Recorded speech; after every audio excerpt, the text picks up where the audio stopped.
Dan saya kira ini ada deal-deal politik dan kekuasaan dan uang dan rente yang memang bermain di sini. Ada kepentingan rente besar bagi oligarki, bagi pengusaha, tapi ada kepentingan melanggengkan kekuasaan bagi para penguasa. Ini sudah saling dukung dan akan berlanjut. Nah, karena itu saya kira kejahatannya terhadap negara dan rakyat itu sudah sangat nyata, dan bukti-bukti untuk menunjukkan bahwa ini kejahatan sistemik, brutal, terstruktur itu sudah lebih dari cukup bukti-buktinya. Maka karena memang penyelenggara negara seperti DPR atau penegak hukum itu sudah tidak berfungsi, kita saya kira sudah sepantasnya untuk melanjutkan perlawanan. Kalau belakangan muncul masalah pagar laut 30,16 km ya panjangnya, dan ini kan tidak ada yang mengakui bahwa ini adalah proyeknya. Yang muncul adalah bahwa itu misalnya untuk mencegah abrasi, untuk memecah ombak, untuk mitigasi perubahan iklim atau ekosistem, atau hal-hal lain yang absurd yang saya kira ini adalah bagian dari kerja-kerja oligarki yang sistemik tadi untuk berlindung atau mengorbankan orang lain, atau supaya dia terlindungi dari kejahatan ini. Padahal ini kejahatan sangat nyata. Kalau di darat itu kejahatannya itu merampok tanah negara, merampok sungai, merampok irigasi, tanah timbul dan sebagainya, jalan-jalan, dan juga merampok tanah rakyat. Kalau yang di pantai ini, saya kira dari pantai sampai ke tengah laut itu sekitar 700 sampai 800 meter ya ke tengah laut. Ini memang dicoba dimanipulasi bahwa ini ada pemiliknya, padahal ini pantai punya negara. Jadi ada upaya sistemik untuk merampok tanah negara. Nah, untuk itu saya kira kita perlu mengingat ya, ada kejahatan di darat, ada kejahatan di laut, bahwa kejahatan di darat itu kalau diukur dengan kejahatan di laut, yang di darat ini ada korban manusianya yang lebih tinggi jumlahnya. Kalau nanti di laut itu mungkin nelayan ya yang tidak bisa melaut. Mungkin jumlahnya itu lebih kecil dibanding misalnya yang di darat itu. Di samping ada nelayan sebagai korban, ada petani, ada petambak, ada pekerja lepas dan sebagainya. Dan juga ada korban mereka itu harga tanah dan bangunan yang dimiliki itu dihargai dengan sangat-sangat murah. Ini kezoliman yang sangat nyata. Karena itu kita ingatkan kepada siapapun, kepada pemerintah, kepada para aktivis, kepada rakyat semua, jangan sampai kita digiring untuk hanya mempersoalkan pagar laut, tapi lupa dengan masalah yang jauh lebih besar. Itu satu hal. Kemudian yang kedua, jangan kita terkecoh bahwa ini entah proyek siapa, ya, bahwa ini adalah proyek oligarki. Penanggung jawab utama itu adalah Jokowi, Aguan, Salim. Ini satu paket. Mereka ingin menguasai pantai itu, nanti ini akan direklamasi. Dan ini akan dijual jauh lebih mahal dibanding yang di darat. Kalau kita misalnya datang ke hotel-hotel yang di pinggir laut, itu pasti ya kalau yang menghadap pantai itu lebih mahal. Sama juga dengan rumah yang di pinggir pantai itu pasti lebih mahal. Dan ini tanahnya, tanah negara yang dikuasai, yang dirampok. Ya, jadi saya ingatkan kita semua, mari terus melakukan perlawanan. Kejahatan ini harus dihentikan. Kalau memang penyelenggara negara tidak mampu, mari kita rakyat itu bangkit.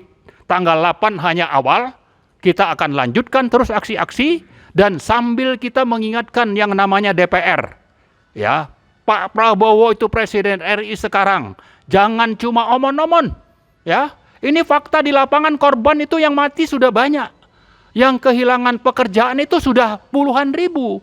Anda cuma omon-omon itu ya mending saya bilang mundur aja lah, ya, mundur, nanti rakyat akan datang melakukan revolusi untuk mengganti pemimpin yang layak untuk memimpin Indonesia ini. Dibanding Anda sampai saat ini tidak jelas sikapnya gitu.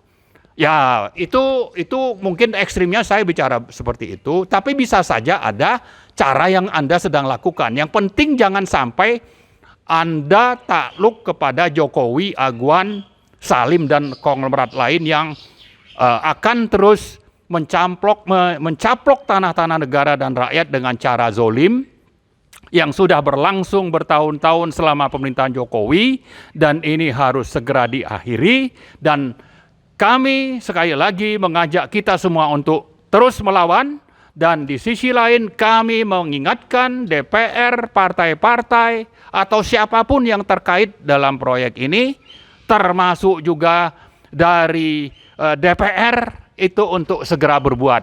Dan jangan terkecoh dengan hanya urusan pagar laut, urusannya jauh lebih besar dari itu.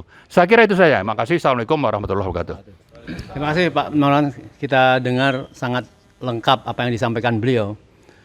Tetapi semua apa yang disampaikan beralasan misalnya ini dilakukan oleh oligarki.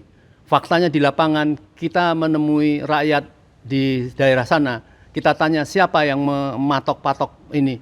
Dia mengatakan ya ada sebuah perusahaan nampaknya dipimpin oleh Aguan. Jelas-jelas dikatakan oleh masyarakat seperti itu.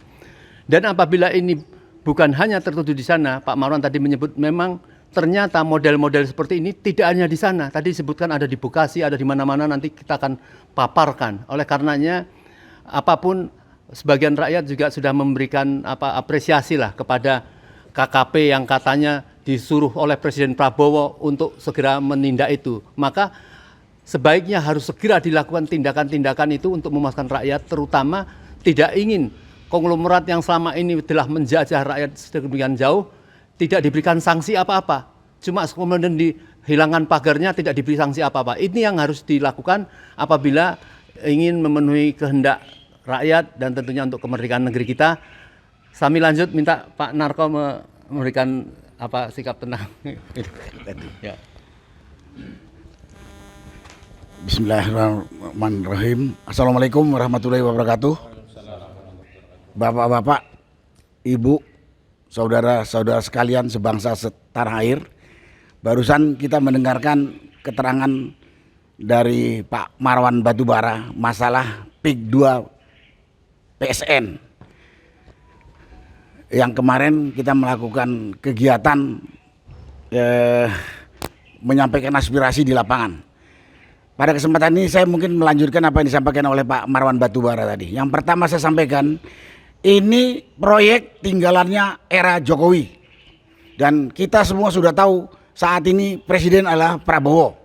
Karena itu sebenarnya kita nyampaikan ini, kita tujukan kepada pemerintahan Prabowo. Dan pada kesempatan ini saya sampaikan, itu bukan proyek strategi nasional. Itu proyek abal-abal dari pengusaha atau oligarki hitam rakus bekerja sama dengan aparat dan pejabat pemerintah yang sudah dibeli oleh pengusaha tadi. Pengusaha tadi yang katanya perusahaan itu adalah yang namanya perusahaan Agung Sedayu Group, yang punya itu Aguan dan Antoni Salim. Jadi ini proyek bukan proyek strategis nasional. Kita tahu yang namanya proyek strategis nasional itu ada kriterianya. Mempercepat pembangunan nasional untuk meningkatkan kesejahteraan rakyat secara menyeluruh dan adil di daerah tersebut. Tapi di sini tidak. Di sini upaya memperkaya pengusaha rakus dan menindas rakyat miskin. Itu yang terjadi fakta. Karena apa? Karena dia merampas tanah rakyat, merampas. Dan yang lebih ironis lagi, dia juga sebetulnya merampas tanah negara. Dan kita tahu yang mengelola negara ini adalah pemerintah. Tadi sudah disampaikan. Yang dirampas oleh proyek ini, oleh Agung Sedayu Group ini, sungai ditutup, saluran irigasi ditutup, jalan juga dirampas, pantai, laut juga dirampas di samping tanah rakyat. Jadi ini pemerintah apa ini kalau diam saja? Terus terang kalau kepada pengusaha hitamnya ini, yang namanya juga ada pengusaha hitam bajingan, memang harus dimusnahkan ini. Tapi pemerintah yang bisa dikendali oleh pengusaha bajingan ini loh yang saya heran. Harus dimusnahkan juga. Ya harus dimusnahkan. Saya biar begini juga pernah jadi pejabat pemerintah. Kita tahu apa yang harus kita kerjakan sebagai pejabat pemerintah untuk rakyat. Sekali pada kesempatan itu saya menyindir, meminta, kalau nggak bilang marah kepada pejabat pemerintah dan aparat. Saya lihat sendiri kemarin. Saya berhenti di salah satu masjid, pengurus masjidnya langsung melarang. Perintah Kapolsek katanya. Masjid Al-Ma'arif Desa Kohot. Kaget saya. Ya saya kasihan lihatnya, kita tinggalkan aja. Ini yang perlu saya sampaikan. Yang kedua, sampai di sana kita kumpul, titik rencana kegiatan kita sudah diduga sekelompok orang, bayarannya si Aguan. Terpaksa kita pindah. Kemudian di titik yang baru tadi kita juga diganggu oleh preman tadi. Saya pikir negara di mana? Negara punya Aguan. Negara punya pemerintah. Di mana kehormatan harga diri dan tanggung jawabnya pemerintah resmi. Pemerintah Republik Indonesia. Yang di sana ada pemerintahan desa, polisi, ada juga TNI dan instansi lain. Rakyat ini hanya dianggap, saya tidak tahu, dianggap apa ya? Dianggap hewan liar atau apa gitu? Sampah. Atau sampah. Itu. Kemudian tadi sudah disampaikan, di samping perampasan tanah rakyat dan tanah negara oleh perusahaan ini, juga perampasan laut. Karena laut itu dipagar. Rakyat tahu siapa yang melakukan, siapa yang membiayai. Tapi masih juga ada pihak, ya pihak perusahaan ini, itu yang bangun swadaya rakyat. Gimana mungkin rakyat swadaya bisa membangun pagar dari bambu sepanjang 30 km lebih, yang kita hitung biayanya lebih puluhan miliar. Rakyat makan aja susah. Habis itu tidak tahu. Dan pemerintah masih diam saja. Pemerintahan yang dipimpin oleh Prabowo, presiden. Itu kondisi. Yang heran saya, kita kumpul di satu tempat yang kita udah izin sama yang punya tanah, dan kita sudah tahu memberitahu kepada polisi kita akan ada kegiatan di tempat ini. Ada aparat polisi tanya kepada saya, ada apa kau tanya? Kapolres tanya izin siapa di tempat ini Pak, katanya. Ya izin yang punya tanah, saya bilang. Di sini apa yang bisa saya simpulkan? Polisi pun berpihak kepada pengusaha hitam ini.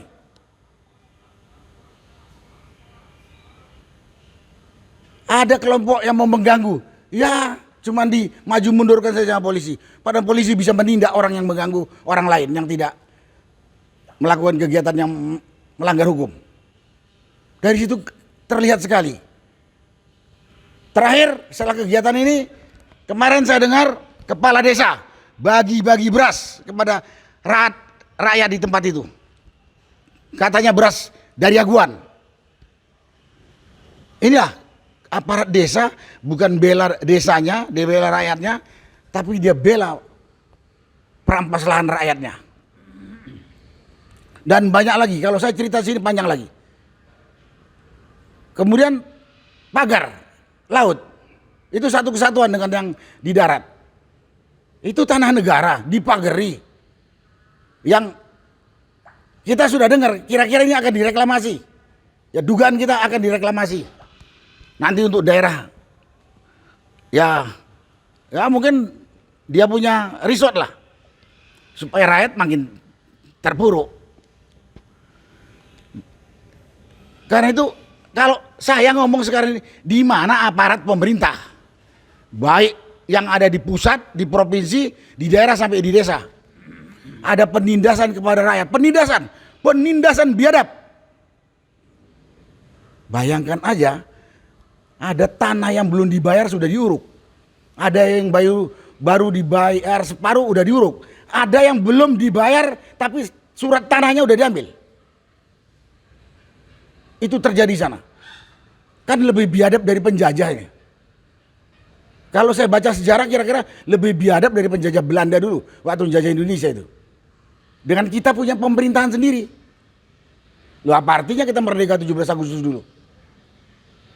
Karena itu pada kesempatan ini saya hanya minta kepada Presiden Prabowo. Bapak sudah cukup lama, saya yakin dengar kasus penindasan ini. Dan ini hanya satu diantaranya. Tadi sudah disampaikan oleh Pak Marwan. Terjadi di Kerawang, terjadi di Surabaya, terjadi di Kalimantan Timur, terjadi di Lampung, terjadi juga di Rempang, terjadi juga di Sumatera Utara. Walaupun pelakunya berbeda-beda, tapi semua pengusaha.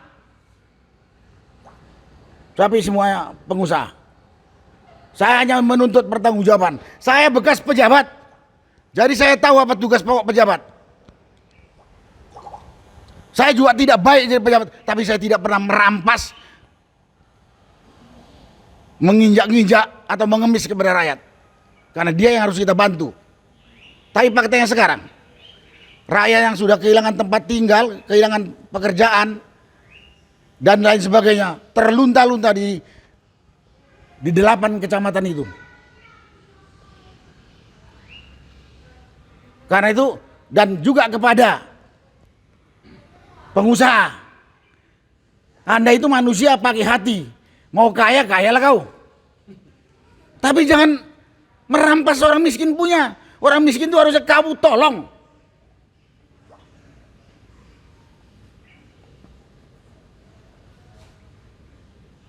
Kemudian kepada rakyat, kita udah lihat pemerintah kita diem saja, wakil kita di DPR diem saja. Ya jangan kita mau juga ditindas. Tadi udah dikatakan, apa boleh buat kalau kita terpaksa harus menghimpun kekuatan untuk melawan. Karena kita amanahkan, kita percayakan kepada wakil kita di eksekutif, budak. Yang di legislatif, parlemen, budak. Apa boleh buat? Daripada kita mati menderita, saya kebetulan bekas tentara, lebih bagus mati dalam pertempuran. Daripada kita mati berlama-lama disiksa, nggak makan, nggak bisa tidur, sakit, mati. Itu yang sekarang dialami oleh rakyat. Itu yang sekarang dialami oleh rakyat di tempat tersebut. Jadi mudah-mudahan saya ngomong yang kedua masalah ini.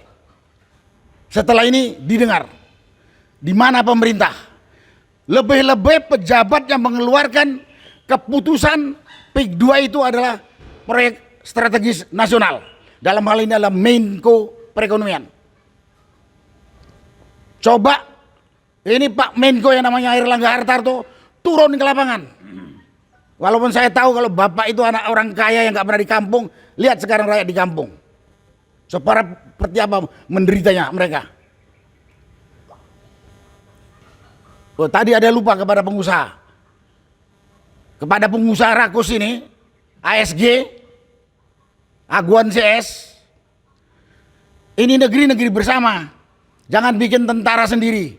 Karena saya tahu Anda mempunyai tentara sendiri yang kemarin mengganggu kita, yaitu preman itu. Preman-preman itu, ya di luar aparat dan pejabat pengkhianat ada tadi tentara liar, kelompok preman. Itu tentara liarnya ASG itu. Dan pemerintah juga diam saja. Mudah-mudahan setelah ini semua pihak dengar dan bekerja sesuai dengan tugas pokok masing-masing. Terutama pemerintah yang kami harapkan. Jangan Menteri ATR sudah ngomong akan ditinjau ulang. Menteri akan ditinjau ulang. Kemudian Menteri KKP menyegel. Udah jelas pagar di laut itu ilegal, kriminal. Karena laut itu punya negara. Kok masih nunggu 20 hari, nunggu berapa hari? Heran saya. Pagar laut itu ilegal, kriminal. Dan untuk nyarinya saya beritahu Pak, Bapak aparat, itu nggak butuh 1 hari menangkap penyandang dana, koordinator di lapangan, dan proyek yang mengerjakan pemasangan pagar bambu. Termasuk kontraktor yang merampas tanah dan menguruk tanah tadi. Nggak butuh 1 hari, sudah tercatat di rakyat di semuanya. Janganlah senang ngelihat masyarakat menderita berkepanjangan. Kita hidup di dunia sebentar. Kita nanti sebentar lagi ketemu kita di akhirat semuanya. Dan kita berangkat ke akhirat. Bapak punya gunung emas pun gak ada yang bisa dibawa itu. Punya mobil 200 pun gak bisa dibawa. Cuman kain kapan, atau kalau yang non muslim mungkin pakai baju jas lah. Jangan serakah. Dan kamu mati, ninggalkan nama jelek kepada turunan kamu. Inilah perampok, inilah pejabat pengkhianat. Enak tuh. Mudah-mudahan didengar apa yang saya katakan ini. Terima kasih. Wassalamualaikum warahmatullahi wabarakatuh. Waalaikumsalam. Allahu Akbar. Kita tentu merasa bangga ya kalau mendengar statement atau orasi beliau, karena beliau memang tentara, jadi hitam putih, jadi rakyat merasa wah aman Indonesia ya. Di samping kami ada 2 senior kami dari UI Watch, Bang Buyung dan Bang Taufik. Kami silakan untuk memberikan komentar 5 menit. Terima kasih. Assalamualaikum warahmatullahi wabarakatuh. Kami mewakili UI Watch ingin menyampaikan bahwa tidak ada satupun dari kami yang melakukan apa yang kami lakukan karena dibayar, karena dapat imbalan jabatan, dan lain sebagainya. Kalau ada, buka ke publik.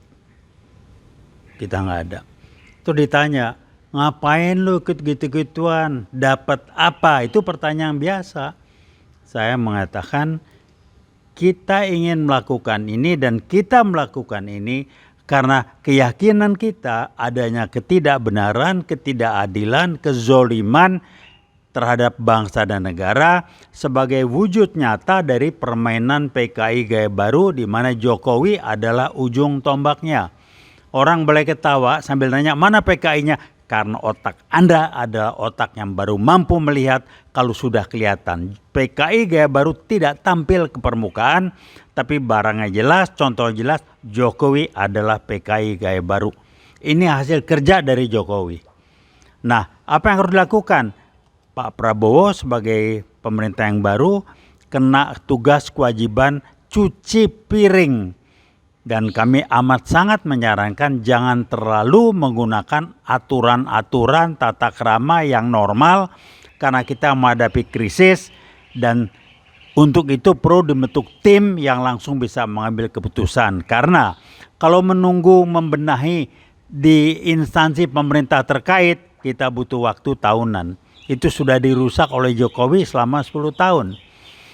Jadi kami mengatakan, kami dari rekan-rekan ini, khususnya saya mewakili UI Watch, mengatakan kita melakukan ini karena tanggung jawab moral kita.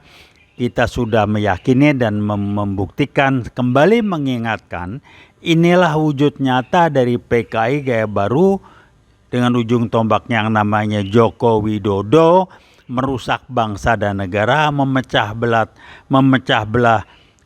umat Islam khususnya, dan memperlemah TNI, ngacak-ngacak masyarakat, merusak bangsa dan negara, dan ini butuh waktu untuk bebenah. Tapi akan cepat kalau kita bentuk tim untuk kebenahi. Kembali kami mengatakan, kami bukan kelompok orang yang mendapat imbalan materi ataupun non materi. Kami adalah kelompok orang yang melakukan suatu karena nilai-nilai kezoliman yang kami lawan. Dan kita tidak mau PKI gaya baru bermain dalam bentuk segala macam bentuk tertutup lewat yang namanya penguasa aguan. Jokowi di medsos mengatakan, tolong tunjukkan di mana saya korupsi. Oh gampang, saya dulu bisnismen. Apa yang dilakukan? Anda dapat setoran dari aguan itu, memutuskan mengeluarkan PEK 1, PEK 2 PSN termasuk nama Erlangga Hartarto. Anda orang bisnis, saya orang bisnis. Anda dapat cuan berapa? Jokowi sih jangan diomongin. Tolong buktikan saya korupsi. Anda dapat setoran kok. Emang ada yang gratis? Jadi Aguan, Anda jadi ujung tombak karena Anda nyetor banyak dan Anda merasa Anda berhak untuk melakukan sesuai kepentingan bisnis Anda. Tapi Anda lupa. Masih ada kita-kita dan Anda berbisnis yang amat sangat merugikan masyarakat, bangsa dan negara.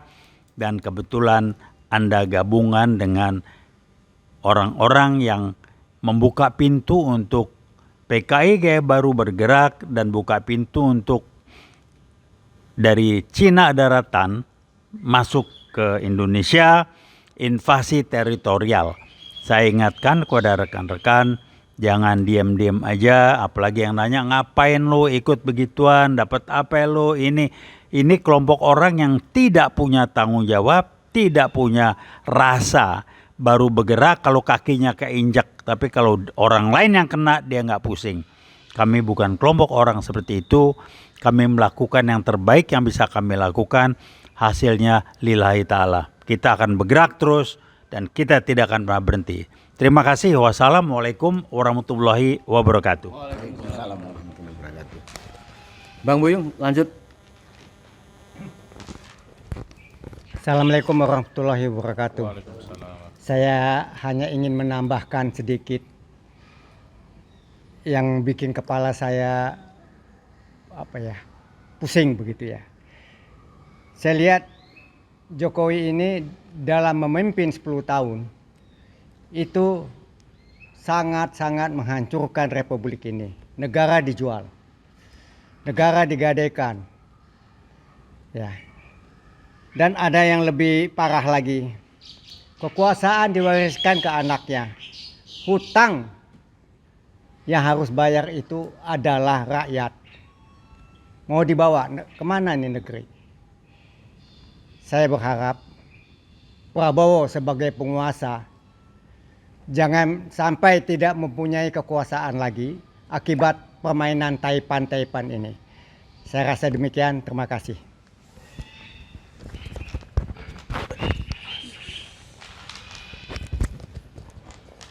Baik, ada seorang senior lapangan, Bang Nur Sam, ya, yang dari awal turut mendampingi. Ya? Nanti. Nah, misalkan. Bismillahirrahmanirrahim.